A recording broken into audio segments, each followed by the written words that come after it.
প্রিয় দর্শক সবাই কেমন আছেন? আশা করি সবাই ভালো আছেন। বরাবরের মতো চলে আসলাম বর্তমান সময়ের জনপ্রিয় অভিনেতা মুশফিকার ফারহান এবং জনপ্রিয় অভিনেত্রী তানজিম তিশা অভিনীত নতুন নাটকের আপডেট নিয়ে। নাটকটি কবে এবং কোন ইউটিউব চ্যানেলে দেখতে পারবেন সম্পূর্ণ বিস্তারিত জানাবো আজকের ভিডিওতে। তো চলুন ভিডিওতে একটি লাইক দিয়ে ভিডিওটি শুরু করা যাক।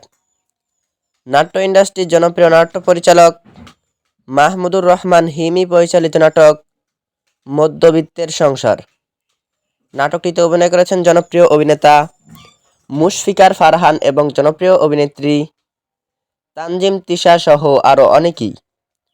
2025 সালে মুক্তিপ্রাপ্ত এই নাটকটি দর্শকদের মধ্যে উত্তেজনা তৈরি করেছে। নাটকটি আপনারা সম্ভবত আগামী 26 March CD choice drama official YouTube চ্যানেলে দেখতে পারবেন। তো নাটকটি দেখার জন্য কে কতটা এক্সাইটেড অবশ্যই কমেন্ট করে জানাবেন এবং নাটকের বিভিন্ন নতুন নতুন আপডেট সবার আগে পেতে চ্যানেলটি সাবস্ক্রাইব করুন। ধন্যবাদ সবাইকে এতক্ষণ পর্যন্ত ভিডিওটি দেখার জন্য। আল্লাহ হাফেজ।